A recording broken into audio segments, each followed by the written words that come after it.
une proposition, un portrait. Roger serait un poète qui aurait troqué les mots contre des images multiples, mais toujours singulières. Poète donc, disais-je, il a la passion de Rimbaud, et comme l'homme aux semelles de vent qui trafiqua les fusils, Roger le contrebandier passe, lui, de la beauté, jusque dans les billets de banque.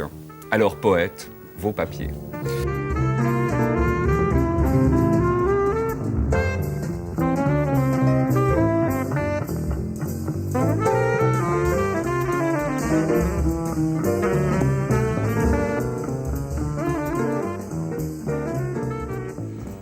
Roger Pfund n'a pas encore la trentaine. Il a gravé des billets pour la Banque nationale suisse. Il décore une caserne.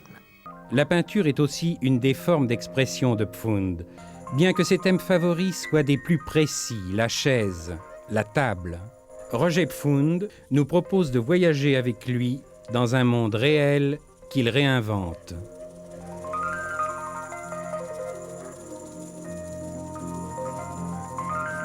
Dans la peinture, disons, je pense que l'important pour moi, c'est de faire un travail à fond par rapport à moi. Et je pense que quand je fais de la peinture, je fais une chose à moi, une chose vraiment personnelle. Comment vous en êtes venu à peindre Proust ?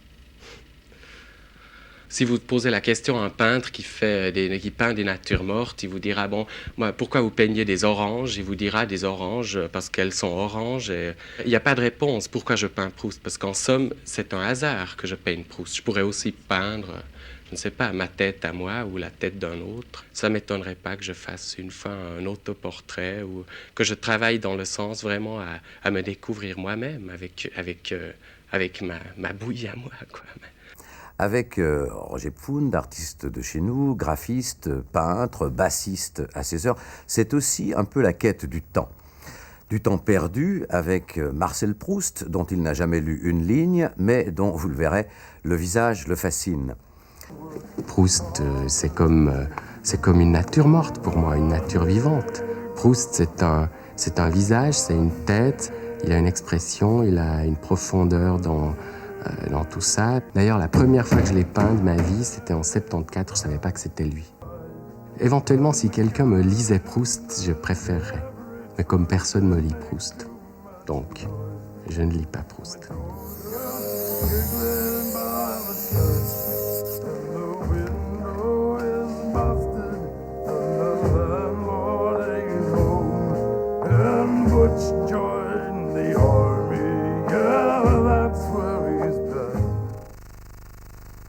Paul Anegri, elle m'intéresse beaucoup. Je suis allé la voir au cinéma. J'ai fait des photos au cinéma. Et c'est une qualité de photo que j'arrive pas à faire dans la nature aujourd'hui. Donc je suis obligé de la faire au cinéma. Paul Anegri, par exemple, le chat sauvage. Génial.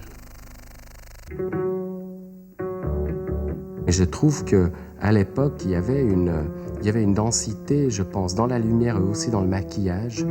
Et l'expression, surtout des yeux et des visages, était totalement différente. Je veux dire, pour moi, de toute façon, ces personnes, je les connais pas, je les ai jamais rencontrées, c'est pas une matière vivante, c'est tout, c'est pas une bouteille que j'ai bu, même pas ça.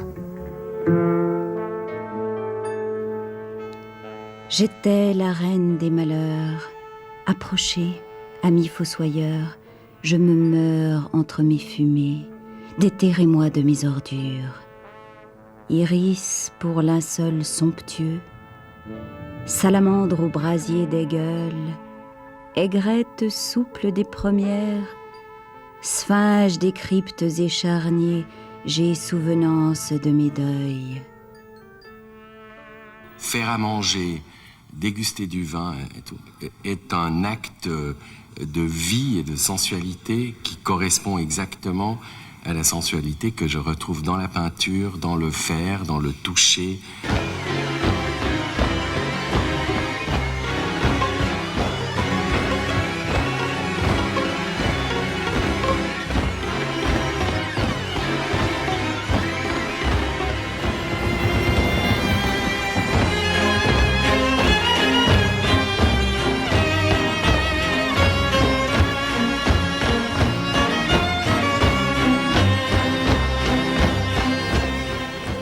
J'ai toujours fait la peinture, tout le temps.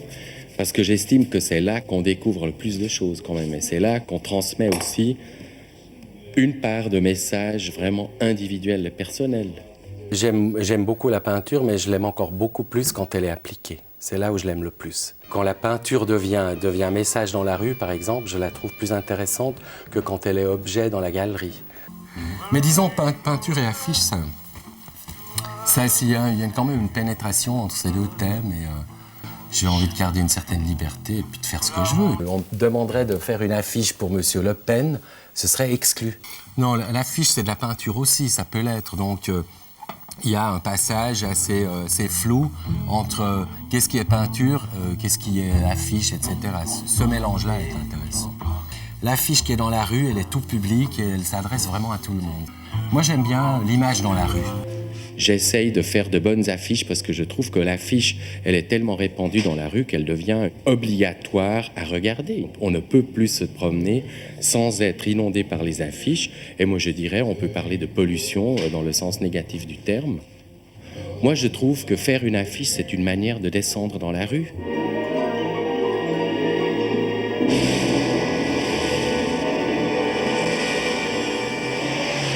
Roger Pfund est le premier graphiste du Centre culturel suisse des années 1985 et 86 et qui nous avait fait l'immense cadeau lorsque nous avions été les coproducteurs d'un très beau spectacle, Mars de Fritz Horn avec Jean-Quentin Châtelain. Il nous avait offert l'affiche qui avait été montrée dans tout Paris. Il était inéluctable qu'il y ait une exposition Roger Pfund.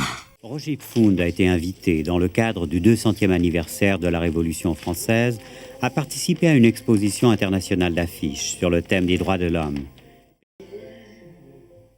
Les hommes naissent libres et égaux en droit. Le drame algérien au premier plan dans cet atelier de graphiste qui n'en est pas à ses premiers combats.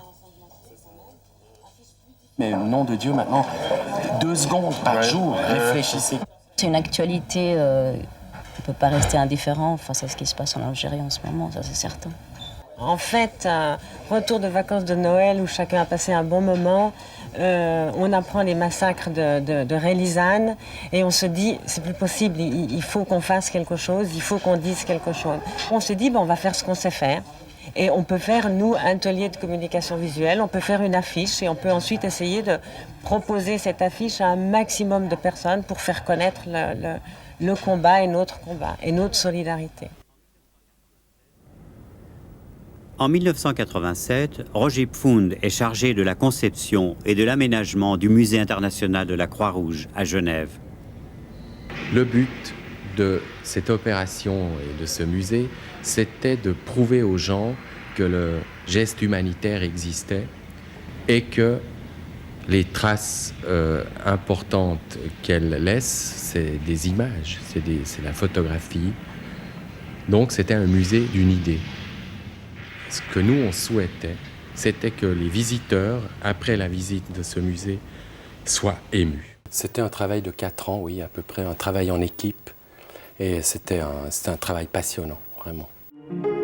Pas de sang, pas de violence gratuite pour rappeler que l'enfant, c'est la victime principale de toutes les guerres, de tous les conflits armés. Le thème est d'une telle violence que les photos à elles-mêmes sont tellement parlantes qu'il n'y avait pas besoin de faire grand-chose. Il fallait faire un aménagement d'un lieu très sobre, très simple, et laisser toute la force à la photographie. Et j'ai pensé alors à un long tunnel interminable qui dirait que ce thème existe depuis la nuit des temps et puis qu'il existera toujours. On va d'un côté faire une commémoration sur le 50e des droits de l'homme. Le film est un reflet animé, si on veut, une animation de ce qui est dans le livre. C'est un film que nous avons produit ensemble avec Stratis, avec Roland Pellarin.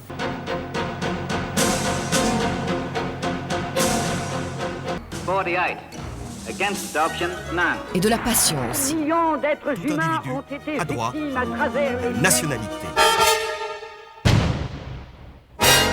On avait envie de raconter l'histoire, 50 ans d'histoire, à travers pas seulement le drame, mais l'histoire du monde. C'est l'histoire de 50 années d'une vie et on a trouvé, on a défini, on a choisi, on a retenu pour chaque année un événement. Et à partir de ces événements, on en a retenu un par année, on a trouvé dans la Déclaration universelle des droits de l'homme un article qui correspondait à l'événement. Et on a appliqué d'une part l'événement, l'article et d'autre part l'iconographie. Je crois que nous avons tout simplement essayé d'incarner l'histoire dans la Déclaration universelle et de faire descendre l'histoire de son piédestal idéologique et idéal pour essayer de l'incruster dans la vie quotidienne du monde.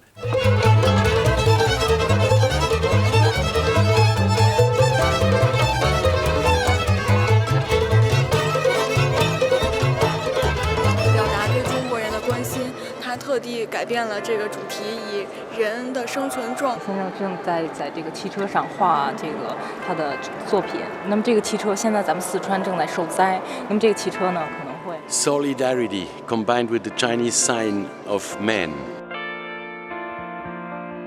Solidarity means your heart is thinking about other people. You're not alone.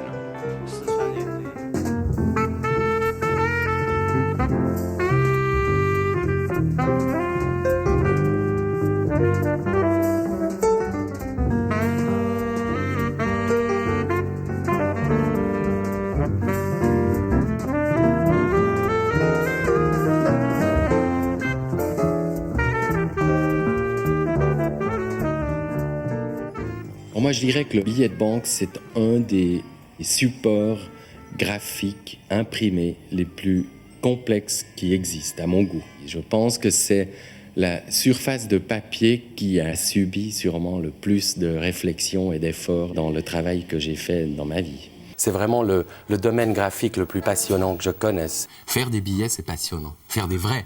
C'est la relation entre la thématique et la technologie. C'est les deux choses qui sont vraiment hyper intéressantes. Donc on véhicule de la culture avec de la technique. Et la Banque nationale a prévu une ultime mesure de sécurité, la série de réserves, tenue dans un endroit secret, prête à remplacer d'un moment à l'autre les billets existants. J'ai fait un travail pour la Banque nationale suisse en 71, c'était un concours que j'avais gagné, et j'ai par la suite eu le mandat de réaliser la série de réserves. Un billet de réserve, c'est une série qui est conçue en parallèle avec la sortie de la série réelle, celle que vous avez dans la poche. Et cette série est stockée à la Banque nationale à Berne et sert à être émise en cas de falsification grave de la série en cours. J'ai pu développer des idées sur le thème et la technologie du billet à travers les années. J'ai quand même travaillé une quinzaine d'années avec cette thématique. C'est très complexe et c'est très long. Une série de billets de banque, ça prend 15 ans de travail. Il est tout beau, tout neuf, petit et bleu. C'est le nouveau billet de 50 francs français et il est l'œuvre du graphiste genevois Roger Pfund. Vous avez dû vous tromper, excusez. Hein? Ce sont les nouveaux billets de 50 francs? Bah non. C'est pas extra, hein, regarde les billets de 50. Il est génial, hein? Avec le petit prince et tout. Ah, c'est royal. La petite étoile aussi. Saint-Exupéry. Ouais. Vive les voyageurs, c'est génial. On dirait des billets suisses. Ce sont nos billets hollandais ou les billets suisses, non, je le trouve assez moche. Il est beaucoup mieux. C'est pas une connerie de plus. Oui, il est joli. Combien de 50 francs? Oui, super, très hein. beau, hein. Une petite trace dessus. Ça ressemble pas beaucoup aux billets français. Oui, c'est bien. Non, c'est parce qu'on n'est pas habitué à la polychromie des billets là. C'est parce que tous les autres billets, ils sont ternes. C'est vraiment un travail en groupe sur le plan scientifique, culturel, technique. Mais justement, c'est très bien que les gens regardent un billet avec une attention particulière et il fallait rendre le billet plus ludique, plus thématique et c'est normal que sur un billet Saint-Exupéry, il y ait le Petit Prince. C'est en catastrophe que la Banque de France a fait arrêter ses rotatives sur lesquelles, après le désormais célèbre billet de 50 francs, à l'image de Saint-Exupéry, allait être imprimée la coupure tant attendue de 200 francs français à l'effigie des frères Lumière. Il a fallu que des journalistes vigilants viennent rappeler le passé trouble des inventeurs du cinématographe sous le régime de Vichy pour tout flanquer par terre. Et ce qui est sorti il y a quelques semaines était complètement inattendu pour moi. Personne ne connaissait cette culbute. On la connaissait pas. Moi, je la connaissais pas, j'avoue très franchement. Il y a d'abord le livre de Roger Pfund. C'est un objet splendide. C'est son œuvre complète, ses plus belles réalisations, le parcours d'un artiste, une somme finalement remarquable. Et sur la création des billets de banque, d'ailleurs, il y a un fort beau texte de Nicolas Bouvier intitulé « Habiller l'argent et apprendre à le perdre ». Moi, je serais ravi qu'il y ait une monnaie unique, mais alors j'exige qu'elle soit belle. Nicolas Bouvier, passionné par l'iconographie des billets de banque, a travaillé avec Roger Pfund et d'autres personnalités à un projet pour l'euro.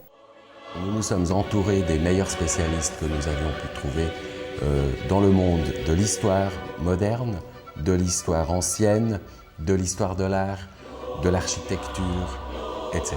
Donc on s'est entouré vraiment de personnes et on a d'abord commencé pendant 2 mois, en tous les cas, à faire uniquement des brainstorming sur la thématique. Le règlement du concours, ce n'est le glas des références nationales. Pas de personnages illustres, pas de lieux identifiables, rien qui mette en avant un pays particulier. Il y a à la base un cahier des charges qui voulait que cette série, enfin la première des 2, représente la culture européenne à travers les époques, tout en gardant une espèce d'anonymat. Bon, il y a les 15 pays, il y a les 15 identités qui doivent apparaître, mais il ne faut pas qu'il y ait de thèmes trop nationaux qui apparaissent sur les coupures.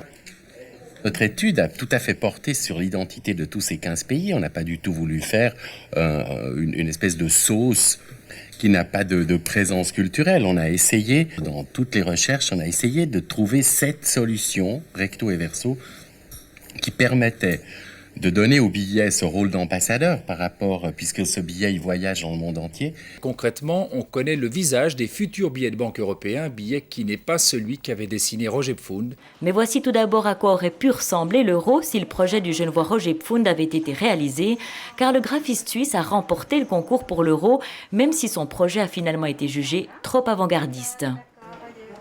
On a essayé de trouver un produit européen qui soit imprimable dans tous les pays. Moi, je l'avais mis très pointu et très haut. Moi, j'ai mis la barre très haute. Et je pense que c'est une des raisons aussi. Et peut-être que politiquement, en vivant en Suisse, c'est pas idéal.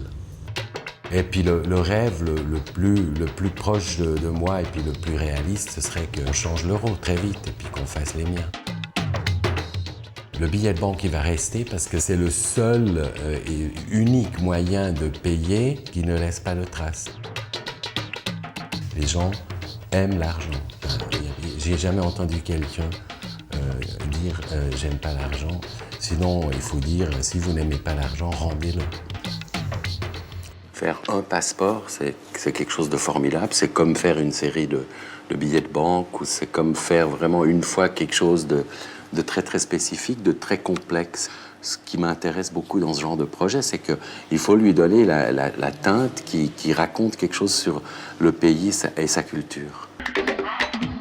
À ce moment-là, je travaillais sur le billet français, le 200 francs, donc, qui était Eiffel. En voyant les documents Eiffel, il m'est venu une idée qu'on pourrait construire un pont entre la Croix-Rouge et l'ONU. J'ai symbolisé en 7 stades cette construction de pont entre les 2 institutions et comme axe, comme colonne vertébrale suspendue au-dessus, il y avait les 169 drapeaux des Nations Unies et puis les drapeaux de la Croix-Rouge et du Croissant-Rouge.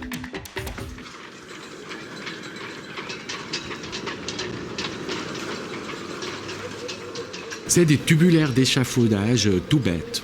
C'est justement très intéressant d'avoir la contrainte de l'éphémère parce que c'est toute une autre pensée que de faire quelque chose de définitif. L'arbre de vie est un symbole qui historiquement remonte à nos ancêtres lointains.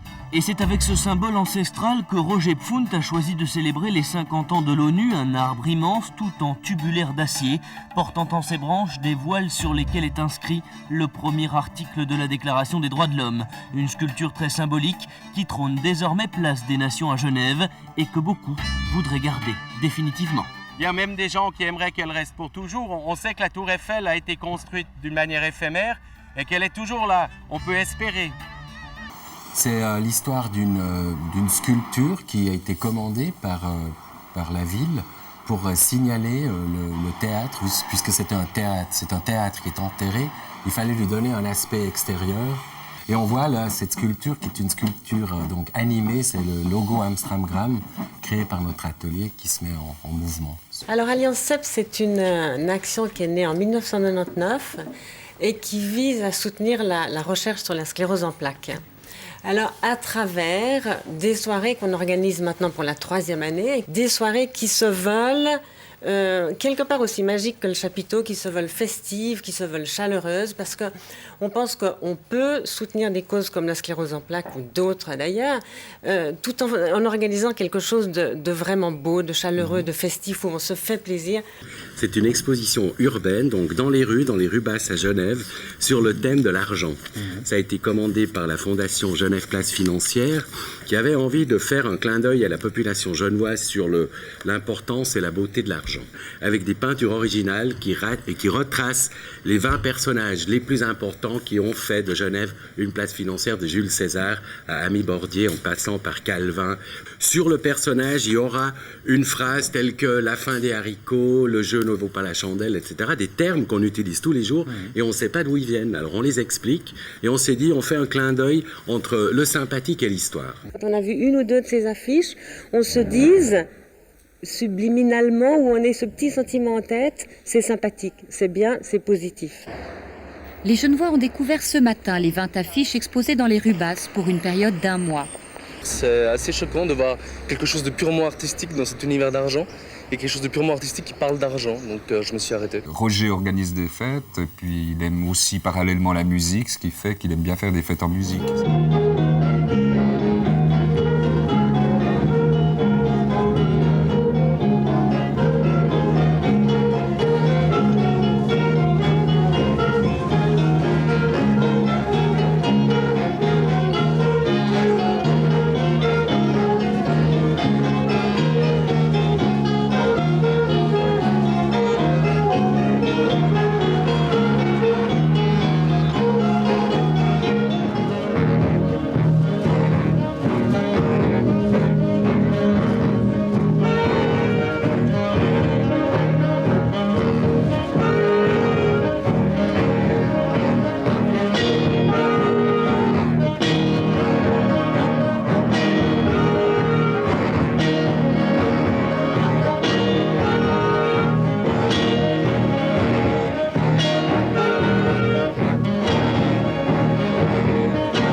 Telle a été, à notre connaissance, cette journée bien meublée dans les rues et au musée d'art et d'histoire de Genève. Mais j'aime bien partager, alors ça c'est sûr. Surtout la table et tout ce genre de trucs. Non, et le boulot aussi. Non, c'est sûr. Si on mangeait pas aussi bien à Lyon, vous auriez été faire les panneaux de la mairie? Ah, oui. Oui, quand même. Non, parce que on peut manger bien. Il est bête. Quand ce qui est dans l'assiette est bon, d'abord, bon, de grande qualité, complètement innovateur, et quand en plus c'est beau, alors il y a de l'art. Alors pour moi, sa cuisine, pour moi, c'est de l'art. Notre travail parle à des sens qui, effectivement, sont du domaine de l'insondable, un petit peu. Et ça, c'est vrai que c'est ça, peut-être, le privilège de l'état artistique.